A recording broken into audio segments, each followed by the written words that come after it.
وأبيسته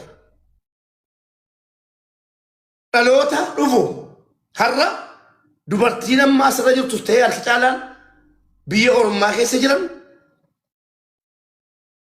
كسراني نسجن ملكاني نسجن الله أعلم جراب برسا جنا أبيك دلوتا كينيا انتلقو أكسير بينا ما يندنف حتى فالمون قبا حالا مجيسو قبا ولا قلت كم مجيسو ربما هرّنو أكا انتلقين يوكي قربان كينيا بيا على أن النف مال غوچو أمنا بكا دوبرتين بيجا ربا كلا كيست أجندا كينيا حتى دوبرتين بيجا ربا كيست أكم تاجرتي إن فيدمتي مو هم يدمتي مال ويا مال دوبرتوتا بيجا ربا كلا كيست جران موتمان دكتور أبي أملا بتجو نوتي ورا سياساتي بتي إمي سياسة مبارك نلالته ديجريس مرميز مبيوان ملقى هوتي أنجد دوغاليس ساتو بيا نقال هوا بيا هوتي نقال هوا يوم يو تبقى غوتو متو تبقى غوتو راف نقال هوا سياسة ألت موتما كن دوبرتوتا كناف غرانياتي قباتي حالا إميجيسو جتني ياد مالتي ديجرا أمو tadi jari munas, jari lulas, ana cala wan karara ndana ka buta manu masini ho isufani madasi tika sufi miti akara monnan dubadde tonqai ta e oki mo ilma hayu ta e hayumma da no ki lafu ma ke raage miti dubartoto marra wanan daga wasi mariyachu nufe wasi na saw nufe guyya tu tena jetti yerollalu sana wal madai sen dubadde balen ndana miti galatoma gara ajandat asil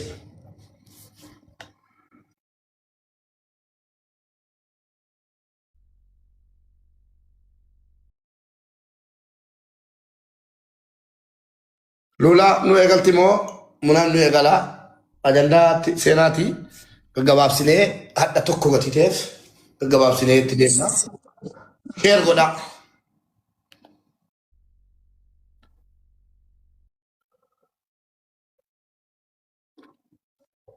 Lula ol deebisa lula ol deebisa dada lula na dubbattu ittiin fufa rakkinan qabu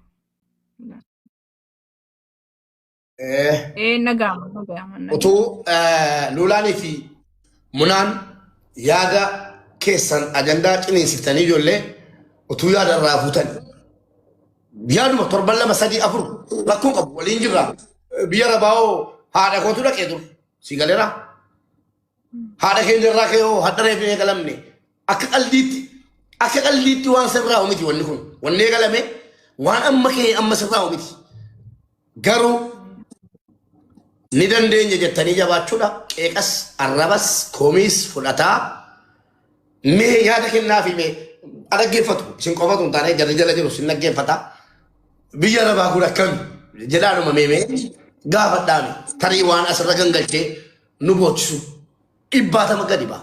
Hindu sih malee ijoollee shamarran biyya arabaa namni madaa dhabe tokko hin jiru. Roomeen ati akkanatti ilaaltee bareedduun akkasitti ilaalaa jirtu kuni rakkoo qabdaa tu jetteeni rakkoo kuma tokko sitti himuu dandeessi. Sigalee namnis biyya keessaa namoonni affeeramanii. Lulaa iddoo kootti deebisa. Ayyee lulaa iddoo kootti deebisa waan dhabeef. Lulaa gachaa jarimoo dhiitara. Badar bedeni mul'attu bar. As jalan jirtu lakkoofsa tokko barreeffattu yookaan ammoo ababoo darbattu mul'attu. Asirroolaa fiddee.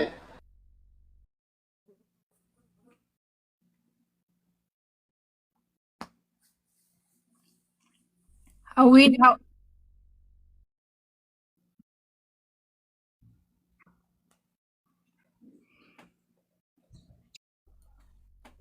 yoo abbaan iyyate ollaan birmata sagantaan hadhaa murteessaadha isin buusaa isin deebifna namoonni rakkoo addaa isin mudate biyya arabaa kana keessatti waan yoo akka taasaa hin beektanii fi rakkoo malee iyyuu bal'oo qabdanu shamarran biyya arabaa dhugaan isinitti hima ana dhuftanii cinquu yookiin immoo munaa yookiin namoota feemasoota dhaqanii cinquutu qofa ta'u hin taane waan garaa gubaa garaa keessanii baasii himan sana booda malli maali namni dhagaasi galee namni gurra qofaa miti kan si dhaga'u hin beektaa garuu laphee fayyii si dhaga'a lapheen gurra qabaa bara yoo abbaan iyyate immoo ollaan birmata iyyadda mootummaan Itoophiyaa haala mijeessee shamarran biyya alabaatiif waan danuu gochuufi fakkeenyaaf lafa isinii kennuuf ajannu isin ijaaruufi ajannu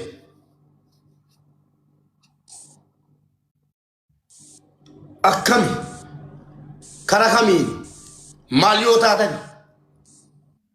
silaa siyaasa keessa hin jirtan waa'ee siyaasaa dubbataa hin jirtan isin warra jireenyaan siyaasa wal qabee jiru warra jireenya mo'achuudha biyyaa ba'ee jiru too biyya ummata Itoophiyaati isinii galee too ummata Itoophiyaati isuma jiru kanaaf namoonni hin hubanne teenya isin hubachiifna namni tokko namni maallaqa kennaa dhaggeeffadhaan maallaqa keessan kennaa lafa fudhattu maallaqa keessan kennaa mana isinii binna isiniin jedhee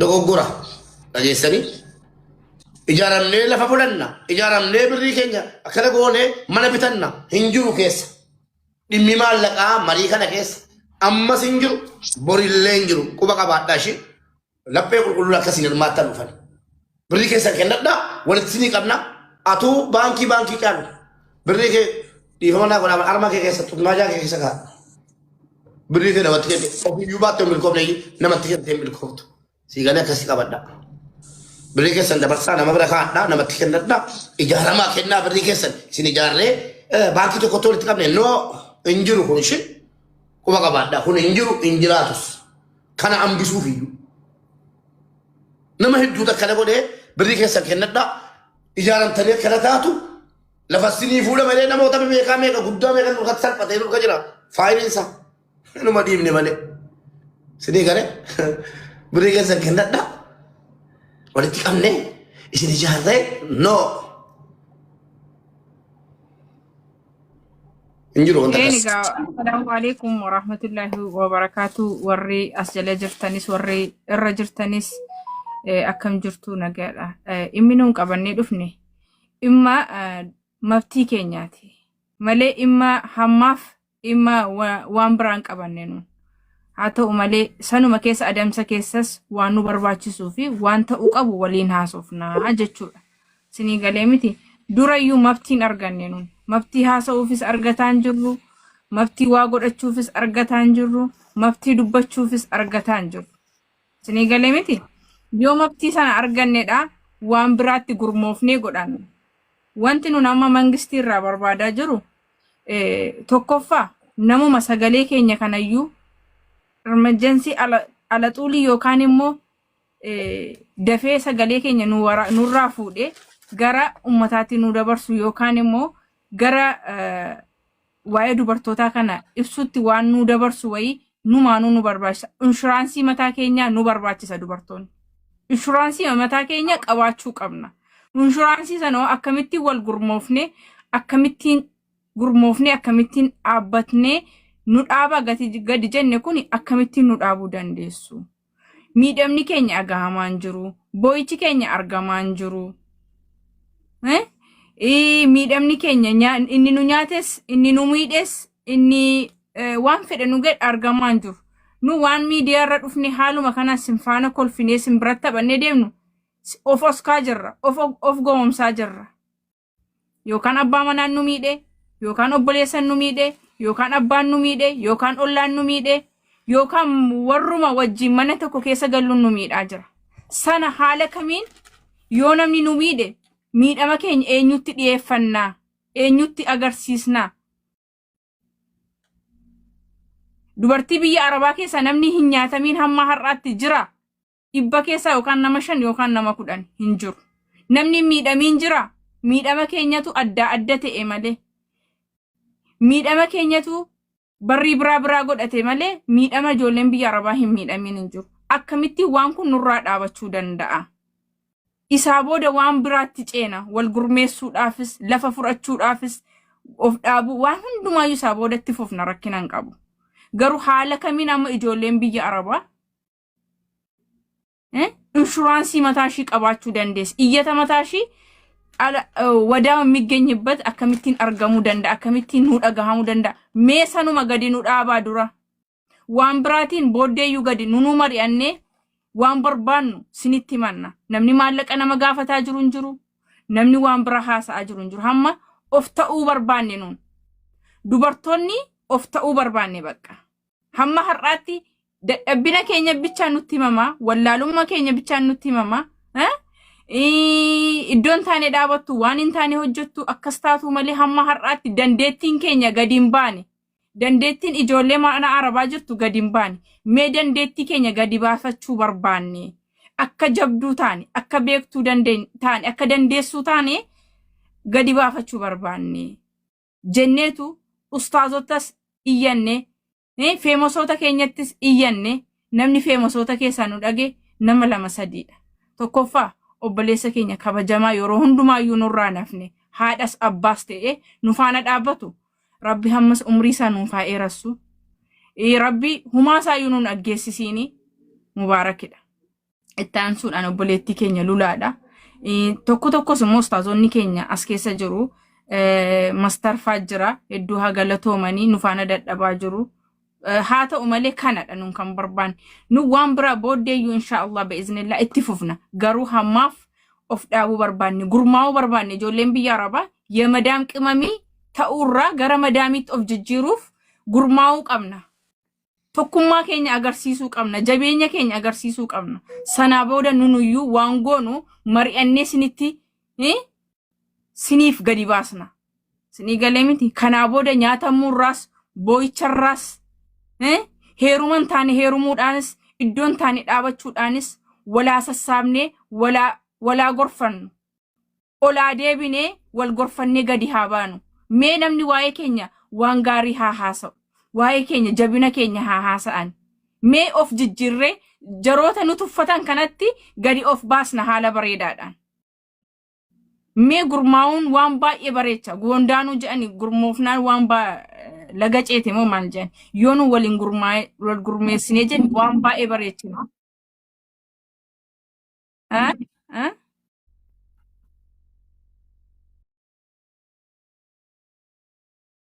Ustaaz Raayyaan akka dhufan nutti himame Ustaaz Raayyaa Gashaa hedduu nu faafa. Ustaaz Raayyaa miti kun koppiidha. Ustaaz Raayyaa orjinaalaatti fakkaatu. Ustaaz Raayyaa miti. Koppiidha. Waasaa nama guddisa. Gadi buttee ilaaluu dandeessa.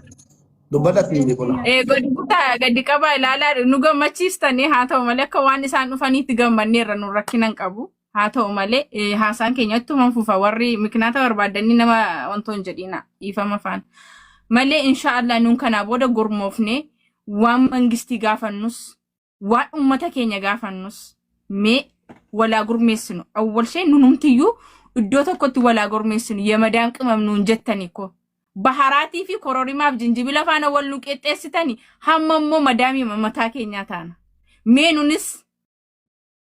nunis heerumne haa deenyi haa guddifannee haa barsiifannu haa qaraasifannu hinga abooyichi hinga handadhabne bakka amma nu aqla shallashe sineen aqla shallashe nu aqla shallashe mana Arabaa keessa dhaabachuun hindadhaban ijoolleen keenya bakka isti ahun dammu agbitoo yinuuru ijoollee mana madaamitu ituushin ilaaltu alattee keejii waan igaltee keejii tutultee yuunivarsiitii galaa jirti heerumsiifataaru ituushin achi keessa distii fi moqorqoraa waliin dhooftu mee kana ibee keenya akkamittiin furuu dandeenya akkamittiin obboleennonni keenya kun heerumanii gammaduu qabu yoo namni ko waa qabaate yoo namni waa godhate fichiin illee nafa yaa jamaa waluma akkan taanetti adda ba'uun illee nafa akkaataa ofitti goona namni tokko naasi fuudhus akkaataa godhachuu qaba innaasi hiikus akkaataa godhachuu qaba akka barbaadetti na fuudhe akka barbaadetti akka inni hiikne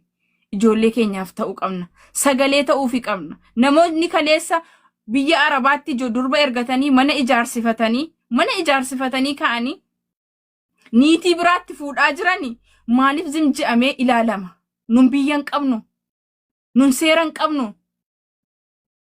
Ishiin asii dadhabdee niitiin biraa keessa jiraatti.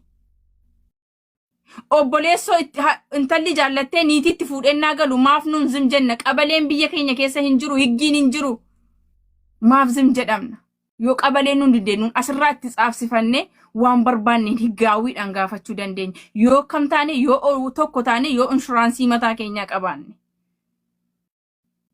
Makiinaa tokko bitaniiyyuu oofuu dura inshuraansii fudhata. Namni akka bitatee inshuraansii fudhata. Yoo adagaan tokko irra gahe adagaa sana akka wanti sun isa danda'uuf. Kanaafuu yaa jamaatal keer walaa taanu nu wal taanaa mootummaafis kabajaadha. Biyyaafis kabajaadha. Nuufis kabajaadha. Abbaa manaa keenyaaf, obboleessa keenyaaf, biyya keenyaafis kabajaadha. Intalli biyya Arabaa tokko heerumtee biyyatti galtee suuqii banattee makiinaa oofaa jirtu argitanii beektu? Ijoollee ishii makiina gabbina kaa'attee yookaan immoo duubaan naqattee mana barumsaatti buusaartu argaartu? Argaan jiru. Ishumatu gubata, ishumatu boo'a.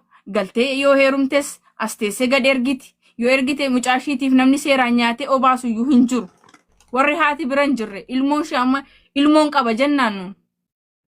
Ilmoon keenya koo akkan taanetti nu jalaa guddataa jirti. Akkan taanetti rukutamaa, akkan taanetti dhahamaa, akkan taane nu jalaa ta'aa jirti ilmoo keenya. Ittiin gaafatamnu nuun bor. Kanaafuu ummata keenyatti kan nuun bo'ataa jiru ustaazota beektota tuu qabnu, mangistii afaan keenyaan dubbatu ituu qabnu, maaf siqaayin kun nurra gahaa? Ituu dubartii immi dubartoota Adaanech Abbabee taate beektuu biyya keessaa ituu qabnu, dubartoonni haala kana innaa miidhamtu akkamittiin zimnu jalaade maaf inni iyyannu? Yoo nun iyyanne immoo gadi bahanii mala nuu malu. Waan hundumaayyuu nuu mijeessu, waan hundumaayyuu nuu toshu. Adaraa keessan warri dubartoota miidhitan, warri dubartootaan dadhabduudha jettan, warri dubartootaan hin beektu jettan ni beekna, ni dandeenya, ni goona. Amma gadi baanii jirra. Hin nyaatamnu, hin boonyu, hin shawwadamnu. Tokkitti kanaa booda hin jiru bakka nurra haa dhaabbatu. Akkasin siniin jedha as keessa yoo lulaan jiraatte itti hafuftu hawwiin illee jirti maastar. Lulaan neetworkiin qabdu fakkaata. Galcheen hin ture hin buute ammallee.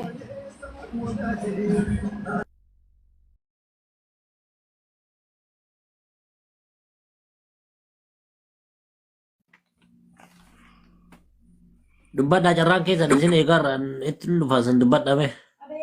Hawwii hababaa ergataa jirtu kana gashaa. Yoo iddoon guute ta'e ani gadiin sinii bu'a. Yoo guute natti bu'aa yoo namni galtu jiraate natti bu'aan rakkoon qabu ani. Hawwii gashaa. Salaamu alaikum yoo namni dhufee bu'aa akkamii nagaa jirtu hundi keessan duraan dursee mubaarak musammaa iddoo galatoomfate.